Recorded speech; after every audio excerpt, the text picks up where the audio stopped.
तो दोस्तों पिछले एक महीने से स्टॉक मार्केट में एक लगातार गिरावट देखने को मिल रही है। वीक ऑन वीक थोड़ा बहुत मार्केट कमजोर होती हुई नजर आ रही है। अब ऐसे में मैं हमेशा आपको एक चीज बोल रहा हूं कि अगर आपको स्टॉक मार्केट से ज्यादा रिटर्न्स कमानी है तो आप एसआईपी के भरोसे नहीं बैठ सकते, क्योंकि एसआईपी में आप पिछले कुछ साल में देखेंगे, स्पेशली एक साल में तो रिटर्न्स नहीं जनरेट हुई है।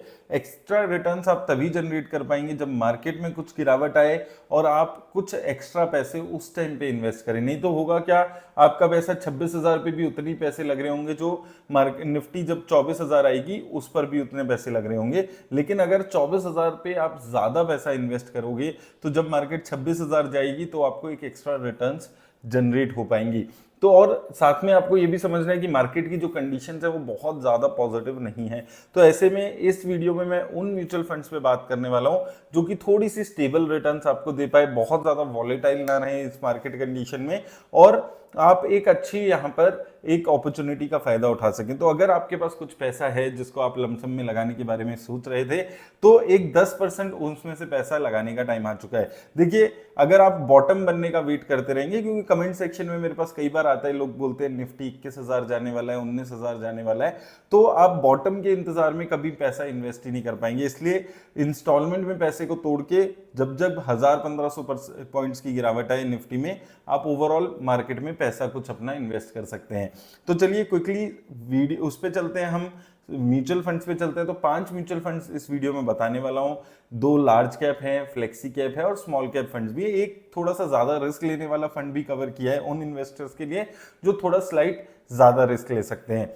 तो देखिए, सबसे पहले तो निफ्टी 50 इंडेक्स की बात अगर हम करते हैं तो निफ्टी 50 इंडेक्स में आप एक लमसम करने के बारे में सोच सकते हैं। और लार्ज कैप कंपनीज में अगर आपको इन्वेस्ट करना है तो निफ्टी 50 इंडेक्स, उसके बाद निफ्टी नेक्स्ट 50 इंडेक्स, ये 2 इंडेक्स ऐसे हैं जहां पर एक अच्छी अपॉर्चुनिटी मिल रही है। निफ्टी नेक्स्ट 50 इंडेक्स पे ज्यादा लोग बात नहीं करते हैं, लेकिन इस वक्त वैल्यूएशन के हिसाब से लार्ज कैप, अगर हम Nifty 50, Nifty next 50, small cap, mid cap, इन चारों इंडेक्सेस को देखते हैं तो निफ्टी नेक्स्ट 50 इंडेक्स सबसे ज्यादा सस्ता मिल रहा है वैल्यूएशन के हिसाब से।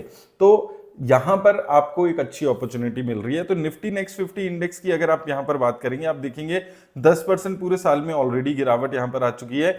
और कंपनीज अगर आप देखेंगे तो यहां पर जो लार्ज कैप कंपनीज हैं वही नजर आएंगी आपको, और अलग थोड़ी लार्ज कैप कंपनीज होंगी, Hyundai Motors, Dabur, Godrej, Britannia, और इसके साथ गवर्नमेंट कंपनीज भी आपको यहाँ पर मिल जाएगी, आईआरएफसी जैसी, bank of Baroda, Canara bank. तो इस टाइप से अलग अलग कंपनीज का मिक्सचर यहाँ पर आपको नजर आता है। इसमें आरईसी, एवेन्यू सुपरमार्ट जैसी कंपनीज भी इंक्लूड हो जाती है, और अदानी ग्रुप की कंपनीज, वरुण बेवरेजेस जैसी कंपनीज यहाँ पर आपको देखने को मिलती है। तो एक अच्छा डिफरेंट पोर्टफोलियो यहाँ पर बनता है अगर निफ्टी नेक्स्ट 50 इंडेक्स की आप बात करते हैं। और अभी आप वैल्यूएशन देखेंगे तो चारों इंडेक्स में सबसे सस्ती वैल्यूएशन पे ये जो फंड है ये मिलते हुए नजर आ रहा है। 10% की ऑलरेडी गिरावट आ चुकी है, और इसके लिए निफ्टी नेक्स्ट 50 इंडेक्स अगर आप देखेंगे ये एक अच्छा यहाँ पर ऑप्शन है। अब देखिए, आप 5 साल में यहाँ पर 20% की रिटर्न इसने दी हुई है। हालांकि एक साल में काफी खराब रिटर्न्स है, लेकिन ओवरऑल एक अच्छी रिटर्न्स, ये कंसिस्टेंट रिटर्न्स देने वाले इंडेक्स में से कुछ इंडेक्स में रहा है। और अभी आप देखेंगे कि एक साल में इतनी खराब रिटर्न्स के बाद भी इसकी 5 साल की रिटर्न्स काफी अच्छी है। और सिंस इंसेप्शन यहाँ पर 2018 से निफ्टी यूटीआई निफ्टी नेक्स्ट 50 शुरू हुआ है, वहां से भी 13-14% की रिटर्न्स हैं। तो एक एक्स्ट्रा अल्फा अगर आप जनरेट करना चाह रहे हैं निफ्टी 50 इंडेक्स के अलावा, तो वो यूटीआई का जो निफ्टी नेक्स्ट 50 इंडेक्स है वो आपको देता है। सिमिलरली निफ्टी 50 इंडेक्स तो हमेशा एक ऑप्शन रहता है अगर आपको इन्वेस्ट करना है। लमसम के लिए अच्छा होता है ये इंडेक्स, एसआईपी के लिए बहुत मैं सजेस्ट नहीं करता हूं निफ्टी 50 इंडेक्स में इन्वेस्ट करना।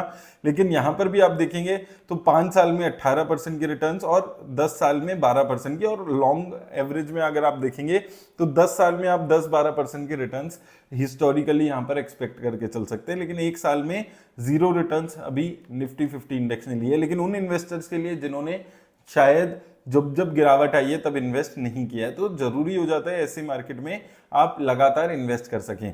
उसके बाद एक फ्लेक्सी कैप कैटेगरी का एवरग्रीन फंड 1 लाख करोड़ से ज्यादा की यहां पर इसकी फंड साइज हो चुका है, पराग पारिक फ्लेक्सी कैप फंड। अब ऐसा फंड इस मार्केट कंडीशन में क्यों अच्छा हो जाता है, क्योंकि ये जो कंपनीज अगर आप देखेंगे तो कम रिस्क लेने वाली वैल्यू ओरिएंटेड कंपनीज में पैसा लगाता है। HDFC Bank, Bajaj Holdings, Power Grid, Coal India, ICIC Bank, तो मेजरली कम प्राइस टू अर्निंग वाली वैल्यू ओरिएंटेड कंपनीज में पैसा लगा रहा है और कंसिस्टेंसी यहां पर अच्छी नजर आएगी। इस मार्केट कंडीशन में भी एक साल में 8.5% के रिटर्न्स दिए। और ऐसे फंड्स जो होते हैं ये जनरली ऐसी ही मार्केट कंडीशन के लिए परफेक्ट फंड्स होते हैं, क्योंकि ये फंड्स बहुत ज्यादा रिस्क नहीं ले रहे होते, अच्छी गुड क्वालिटी की फंडामेंटली स्ट्रॉन्ग कंपनीज में पैसा लगाकर चल रहे होते हैं। और इसलिए आप इसकी कंसिस्टेंसी देखेंगे, एक साल में 9% की और 10 साल में 18% के आसपास की रिटर्न्स हैं। तो ये भी एक फंड है जो हमेशा से एक एवरग्रीन फंड रहा है, जिसमें आप अपना लमसम करने के बारे में सोच सकते हैं, स्पेसिफिकली ऐसी मार्केट में जहां पर आप रिस्क कंपैरेटिवली कम लेना चाहेंगे। वहीं स्मॉल कैप कैटेगरी की बात करें तो स्मॉल कैप कैटेगरी में एक्सेस स्मॉल कैप फंड मैंने हमेशा एक कम रिस्क लेने वाले फंड्स में से एक रहा है।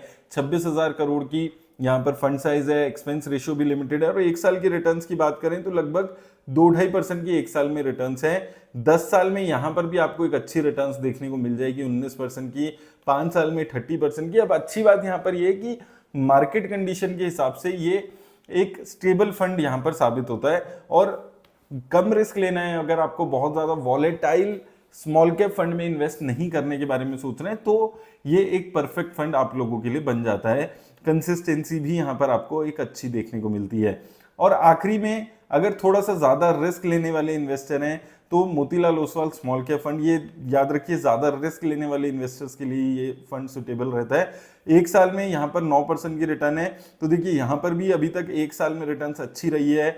इस मार्केट कंडीशन को ये फंड झेल पाया है और यहाँ पर सबसे अच्छी रिटर्न देने वाला एक साल में फंड बन पाया है। हालांकि 6 महीने में थोड़ी सी खराब रिटर्न है, लेकिन हर फंड हर महीना हर साल अच्छी रिटर्न्स नहीं देता है और ये सब इस फंड के साथ भी एप्लीकेबल होता है। तो दोस्तों देखिए यहाँ पर आपको एक चीज समझनी है कि मार्केट अभी भी टफ रहने वाली है, वॉलेटाइल रहने वाली है और थोड़ी थोड़े मैक्रो चेंजेस की वजह से यहाँ पर जो ओवरऑल मार्केट की कंडीशंस है वो थोड़ी सी आपको वॉलेटाइल रहेगी।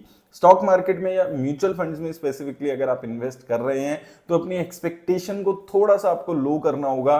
जो रिटर्न्स आपको 1-2 साल म्यूचुअल फंड्स में देखने को मिली थी 25, 30, 35, 40% के रिटर्न्स, उस रिटर्न्स की एक्सपेक्टेशन के साथ आपको नहीं आना है। दूसरा सबसे इंपॉर्टेंट बात, लॉन्ग टर्म के हिसाब से इन्वेस्ट करिएगा। अगर आप 6 महीने साल भर के लिए इन्वेस्ट कर रहे हैं तो शायद स्टॉक मार्केट आपके लिए सही जगह नहीं है इन्वेस्टमेंट की।